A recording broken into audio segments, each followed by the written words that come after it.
All right, we are back. The Reclaim Leader podcast. Welcome, everybody. Jesse, welcome. And technically, we're recording this before the Super Bowl, so we don't know the incredible outcome. Although we can, you were prophetic last time, saying that I it was know. going to be the Can Seahawks. you go 2 for 2 on something like that? I don't know, Why but not? obviously rooting for the Hawks to pull it out. So hopefully this ages well, and we're celebrating here in the Northwest the Seahawks Super Bowl victory. But last time we played the Patriots, we chose to throw instead of hand the ball off to Marshawn Lynch, one of the greatest running backs of all time. And instead we had an interception and a Super Bowl loss. So it's kind of a It's raw fine. It's thing. fine. I mean, on this side of the Super Bowl, I'm feeling a little anxious about how it goes or whatever. So hopefully it's a good, revenge story rather than another, poke in the eye or whatever. So anyway, today though, we're going to jump in and kind of follow on our series where we were looking at your book, and so much fun to kind of walk through the 4Ds of your process that you lay out there. And of course, we want to point people back, go find that book, Jason Tucker, Speaking Their Language.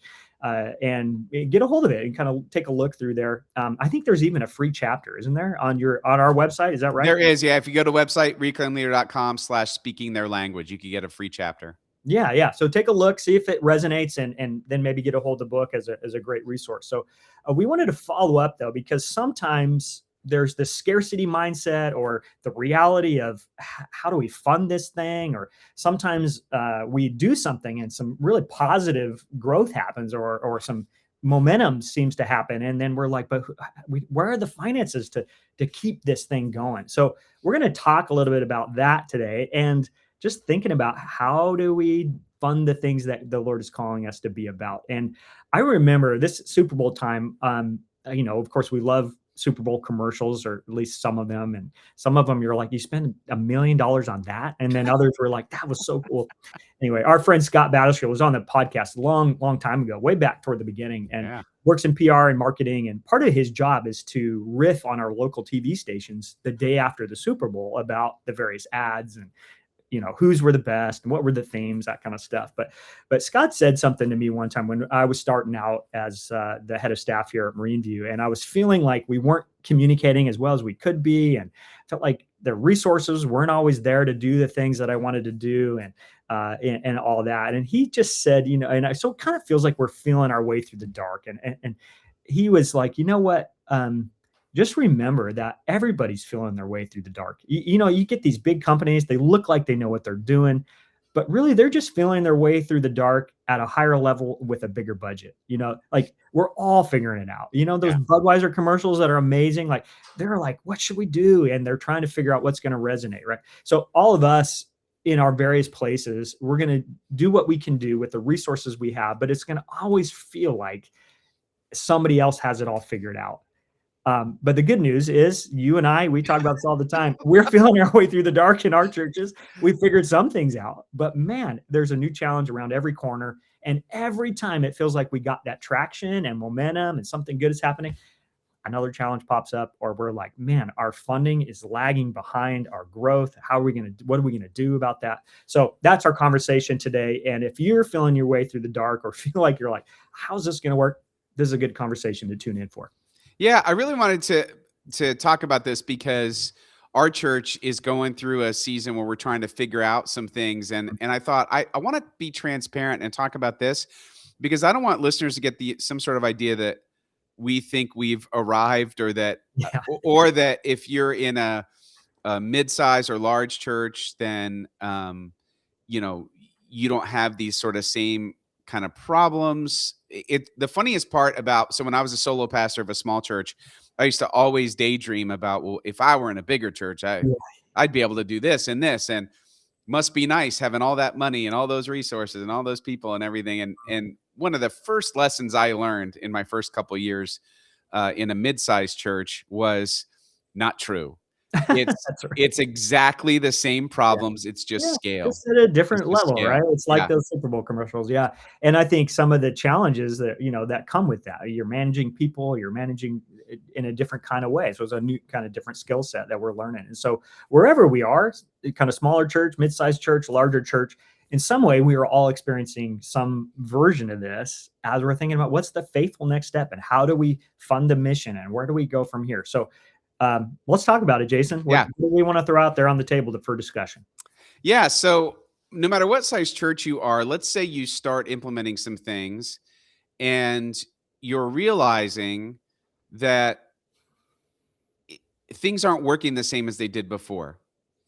Maybe giving isn't quite keeping up, or maybe your needs are such now that you've got a few more people, maybe you need another staff position, and you're not really sure what to do next because you don't exactly seem to have the resources to do it. Yeah. But if you're looking at the trajectory, you think, I think we will. And if we're going to keep going in this direction, we're probably going to need to have somebody. I was talking with a pastor who is in a small town trying to figure out how to continue to reach people. And one of the things that they're realizing is they need somebody who's going to do youth ministry. And it's quite an investment for them to take that step. But they're realizing that we're never going to kind of get to that place that we feel called to go unless we figure that out. So how do we figure out the resources around it? And they're seeing some growth. He's seen some growth since he's been there, but they haven't sort of gotten to the place where they hope to be. So I feel like in ministry that we're always in this weird in-between time. Yeah. I think I'm in the in-between time more than I'm in the, the sort of tent pole time or the, road poles, the mile marker time where you can sort of clearly say, here I am. I'm always feel like we're sort of in between. And we're in a season at Tower Hill where we're kind of in between. And we know, again, the process to use, but we got questions we have to figure it out. And that is, the more you grow, let's say you have 40 people in your church and you move forward and you start getting 50 people or 60 people, you're going to start finding that all the things that seem to work very nicely are a little bit broken. They don't quite work as effectively. And so then you're in this constant thing as, okay, well, what's our new system for that going to be to get us where we want to go? And it can be very murky. And if there's one thing that's true, I've never had the thing where all the funding we ever needed, we got up front. That's right. It always lags behind the growth. And that can create a lot of anxiety. Yeah. Funding. So funding is a big part. I think adjusting our systems is another part. I can think back when we were coming out of the pandemic and there was a stretch there where when someone was new, it was easy to see them.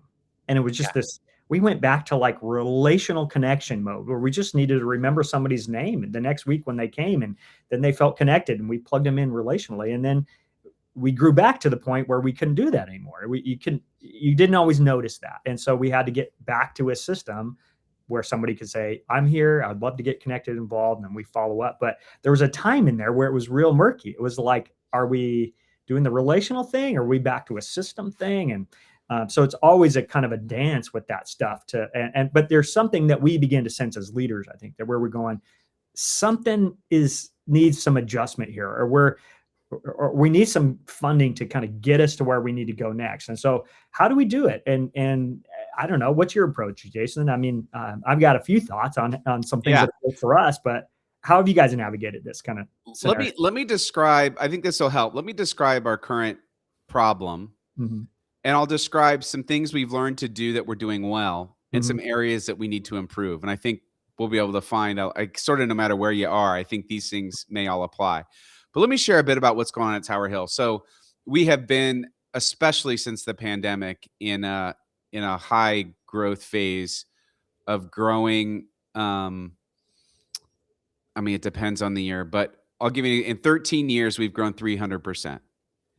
And I would say of that 300%, I haven't done the math, but a large part of that since we emerged from the pandemic, I would say 2022.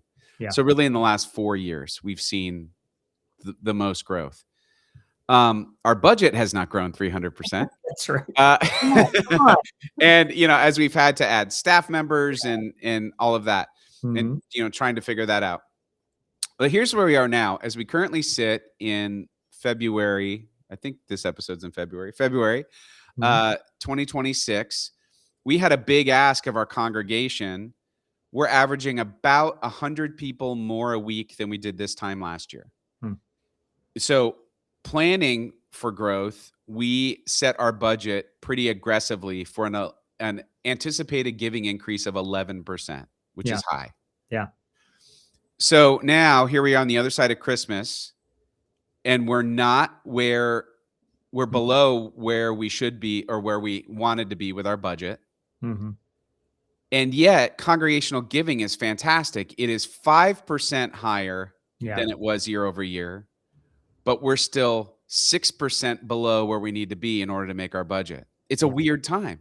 We have a capital campaign that we're going to need to do that has a lot of big ticket and items that people don't get super excited about, like The HVAC. the roof, the parking lot, Yeah. you know, stuff Yeah. like that. That's a lot of money. The HVAC, that's our biggest one. I can't even Of believe how much course. that Yeah. is. It's ridiculous. Yeah. So we have to figure out, there are some things clearly that we need to do better because we have 100 more people in the room. We should be able to Yeah. meet our goals. Yeah. But what they've found is, and you see the stats all over the place on this, Mhm. is that when people come to your church nowadays, it takes sometimes 3 times longer than it used to for them to start to give or Right. to give meaningfully. Yeah. And Yep. it's a trust thing. And I get it. A lot of people are allergic to churches asking for money, Mhm. especially in an area where we are that's heavily Catholic. There's a lot of baggage around that. And I Mhm. feel bad. I do feel bad for the Catholic Church that's the reputation a lot of them have, that they Yeah. just care about your money. But that's what folks bring in with them when they come to church. So there's kind of that layer on top of everything, and trying to figure out, how do we ask without while building trust Yeah. and reminding them that it's part of their spiritual lives. Mhm. So anyway, it's kind of a weird time. Things are going great, and yet they're not going exactly where we need them to go. Giving's lagging behind growth.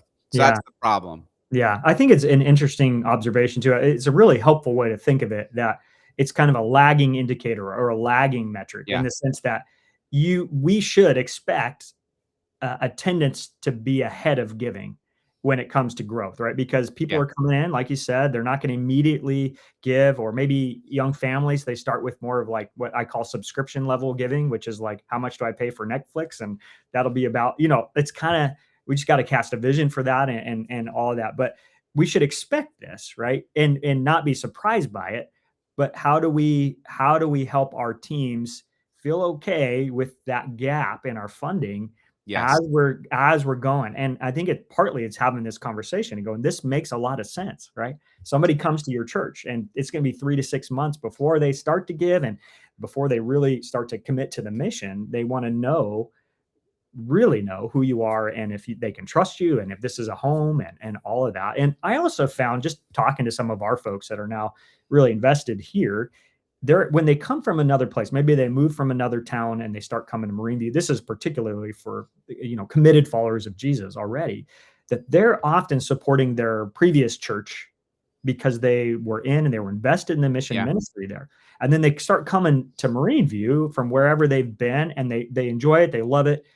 But it's going to take a little while for them to for their hearts to let go of that mission and ministry and begin to move in the direction of Marine Views. And so I just try to be really gracious about that. We have people here who move to a new town and their giving stays here for 6 months, maybe longer sometimes.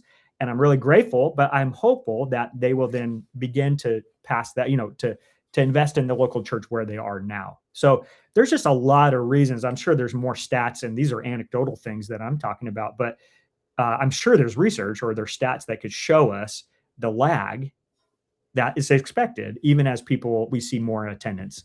So it's not, shouldn't shock us or like make us go, uh-oh, what's going to happen? Now, we might need to practice some patience as that is closed. Yeah. Or we might need to have some purposeful conversations about, hey, can you help us fill the gap as our giving catches up with our growth? Maybe some of our larger contributors or people who really are committed to the mission saying, hey, can you help us get there in the meantime? Because we're expecting some of these folks to start contributing, but they're not quite there yet. So just having this conversation alone, I think, is a tremendous help at least to our leaders here at Marine View. Yeah. And I feel like that's one of the things that we do well, is we're not afraid to have these conversations and to figure out when's the appropriate time to let the congregation know that there's a gap or a need. But we're always sensitive. We don't want to be, Chicken Little every time we have a budget gap. So how do we discern how to do that well? So what we're doing for this is we're doing little pew cards, just saying where we are, you know, minus 6% or 7%, Yeah. and just informing them. Sometimes it's just a matter of informing them because a lot of people don't know. They look around, they're like, oh, things are going great, Yeah. like they really don't I've have any always idea. heard too, I don't know if you kind of work this into your thinking, but we always want to present the numbers in a way that somebody has agency over. Yeah, So so often we don't exactly present the actuals on spending to giving to spending and what our working deficit is for the year, because that we expect a deficit most of the year and then we mhm, catch up in November, December. So nobody has control over the spend side. And they can come and give us feedback on how we use the resources, but they do have control on the top line. They can do something about helping bridge the gap between 5% and 11%, right? And so we say, hey, here's where we are with our giving. We expected to be here at this point in the year, but we're not quite there. It's really strong and good. Thank you for your support, but we're hoping to close that gap yeah, to get closer to 11%. Can you help us do that? So often when we present maybe a difference between our budgeted or hoped for giving and our actual giving, we'll just only talk about the giving side because that's what somebody has agency over. And we'll say, so here's the gap and here's how you can close the gap or help us get there. yeah. So here's some things I feel like we do well that have been really good for us. One is our finance person does a great job Mm. of adjusting our projected budget as we go Mhm. and deciding what to cut if we need to cut and all of that, so that we have a plan that we Yeah. can present to our elders and say, it looks like we're not, going to get there. We're going to cut these things, and unless the money comes in. And I think that's really smart. I think we do that really well. Yeah, that's Um, good. I online recurring giving, whenever we made the change to that and we use push pay, they don't pay me to say that. We've had a Yeah. great experience with Yeah. them. Um, that was a game changer. Now it doesn't matter that we were closed 2 weeks ago because of snow, the Right. epic snowpocalypse. It Right. really didn't matter because hardly anything comes in That's right. on a Sunday morning, and not hardly anything. It's just in total. Relative to the total giving, Exactly right. smaller amount. Exactly right. Yeah. Um, I think one of the things that really works for us is we get sort of 2 giving seasons because we're on the fiscal year. We like that. We get an end of fiscal year bump and we get a Christmas. We get both of those bumps. They're not at Yeah. the same time, which is helpful. We do a matching fund. We have a donor who is willing to do a matching fund at Christmas time. That is always a huge success. That's And awesome. I would encourage you, if you have a donor, even if it's like $2,500, $5,000, people love it. And it's funny, if you ask my wife about it, she's like, she doesn't like it. She's like, people should just give because of their, Yes, of course. and Yeah. and I get it, but it does work.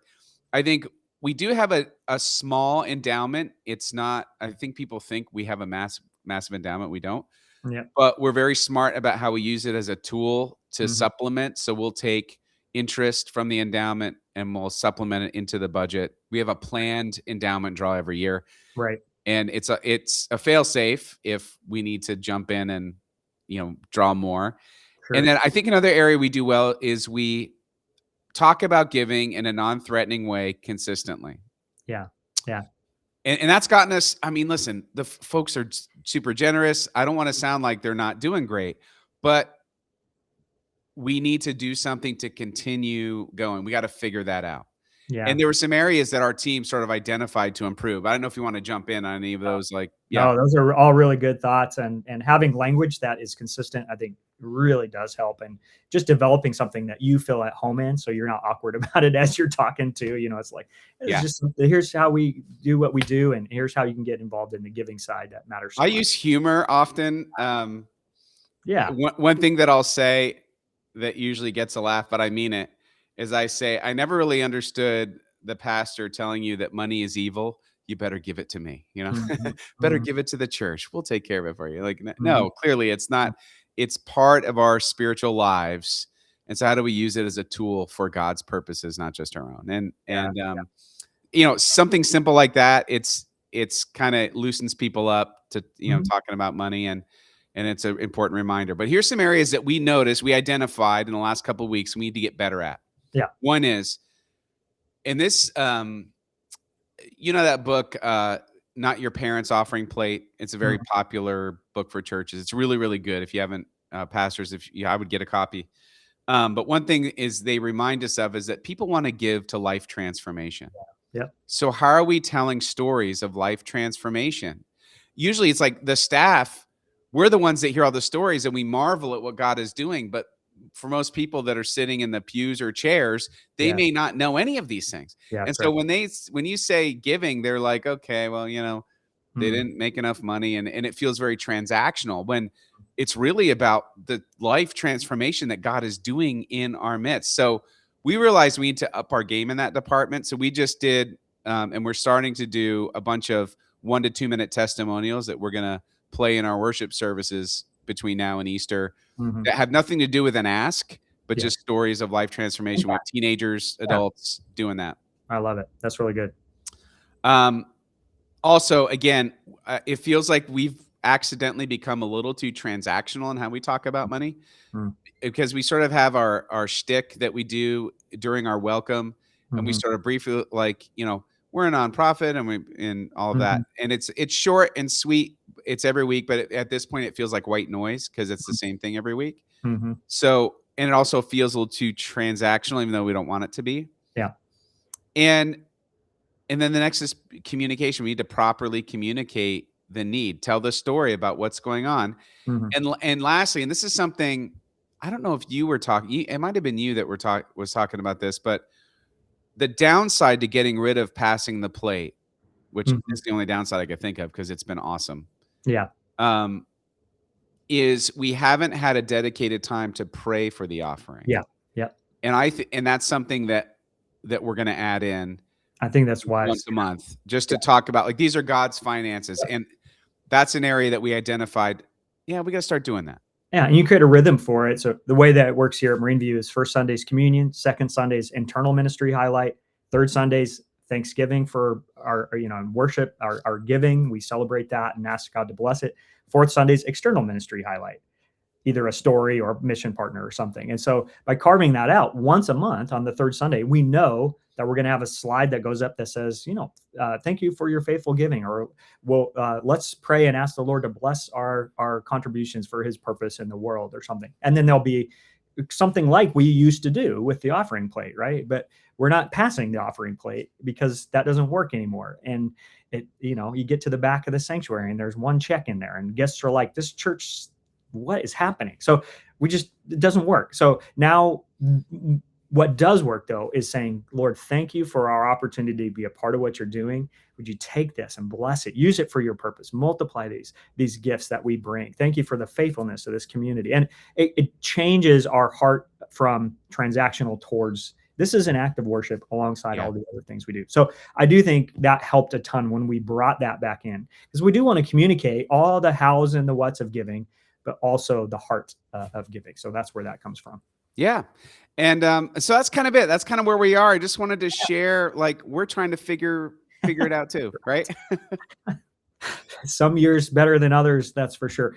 And Jason, is fun. I had a chance. I was at our denomination's national gathering, the Eco National Gathering, and just bumping into people that are amazing, who are in the trenches, working hard, leading change in the local church, doing their best, feeling their way through the dark like we are. And some tune in here, so shout out to all of our the folks that I got to bump into and talk shop with, and but just enjoyed that reality that here we are as leaders, called into the life of the church, these local congregations that God has given us to be a part of and to lead well, and all of that. And so hopefully these kinds of conversations are just helpful little tidbits and reminders of things that can help us accomplish the mission, and how do we close the gap between where we are, where we want to be, or where God wants us to be. And so I appreciate you raising the topic. Good stuff, Jason.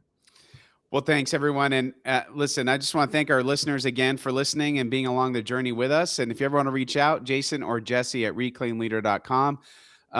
You can also find us on social media. You find us kind of in all the places, but this is really, we see as kind of conveners of a conversation, helping each other build healthy churches and helping to get out of God's way Yeah. so He can do it.